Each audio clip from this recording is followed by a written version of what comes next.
I M doctor അഖില. ഇന്ന് നമ്മൾ discuss ചെയ്യാൻ പോകുന്നത് റീസെൻ്റ്ലി എമേർജ്ഡ് ആയിട്ടുള്ള ഒരു അലൈഡ് ഹെൽത്ത് സയൻസ് കോഴ്സിൽ വിടുന്ന ഒരു കോഴ്സിനെ കുറിച്ചാണ്.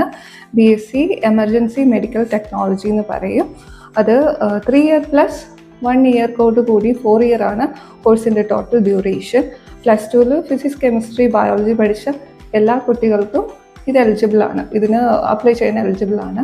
ഈ കോഴ്സ് എന്ന് വെച്ച് കഴിഞ്ഞാൽ നമ്മളിപ്പം എന്താ പറയുക, കാഷ്വാലിറ്റി, അതുപോലെ ആംബുലൻസ്, അതുപോലെ ക്രിട്ടിക്കൽ കെയർ, എമർജൻസി കെയർ, അങ്ങനെയൊക്കെ ഏരിയയിൽ വർക്ക് ചെയ്യാൻ താല്പര്യമുള്ളവർക്ക് ഈ ഫീൽഡ് ഭയങ്കര സ്യൂട്ടബിൾ ആയിരിക്കും.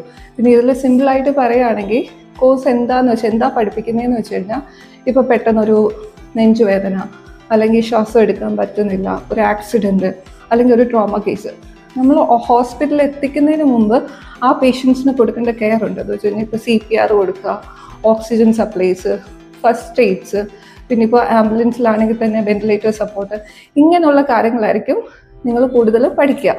അപ്പോൾ നമ്മളിത് പഠിച്ചു കഴിഞ്ഞാൽ ഒരിക്കലും ഡോക്ടറായിട്ടല്ല ഇറങ്ങുന്നത്, നമ്മളൊരു എമർജൻസി മെഡിക്കൽ ടെക്നീഷ്യനായിട്ടാണ് ഇറങ്ങുക. പിന്നെയെന്ന് വെച്ച് കഴിഞ്ഞാൽ മെഡിക്കൽ ഫീൽഡ് ഒഴികെ ഉപരി നമുക്ക് എയർപോർട്ട്, ഷിപ്പിംഗ്, സ്പോർട്സ് ഫീൽഡിലൊക്കെ വർക്ക് ചെയ്യാൻ പറ്റും. പിന്നെ നമുക്ക് ഡിസാസ്റ്റർ മാനേജ്മെൻറ്റ് സ്പെഷ്യലിസ്റ്റായിട്ട് വർക്ക് ചെയ്യാം. എന്ന് വെച്ച് കഴിഞ്ഞാൽ ഇപ്പം വെള്ളപ്പൊക്കം, ഇപ്പം മണ്ണിടിച്ചിൽ, അങ്ങനെയുള്ള ഏരിയയിലും ഇങ്ങനെ ഇത് പഠിച്ചവരെ ഭയങ്കര നല്ല ആവശ്യം ഉണ്ടായിരിക്കും. പിന്നെ അതുപോലെ തന്നെ ഇപ്പോൾ നിങ്ങൾക്ക് ഈ കോഴ്സിനെ കുറിച്ച് കൂടുതൽ അറിയണം, അല്ലെങ്കിൽ എങ്ങനെയാണ് കോളേജസിൻ്റെ അവൈലബിലിറ്റി എന്താണ്, അല്ലെങ്കിൽ ഇതിൻ്റെ അഡ്മിഷൻസിൻ്റെ കാര്യം എങ്ങനെയാണ്, ഇതൊക്കെ അറിയണമെന്നുണ്ടെങ്കിൽ ഞങ്ങൾ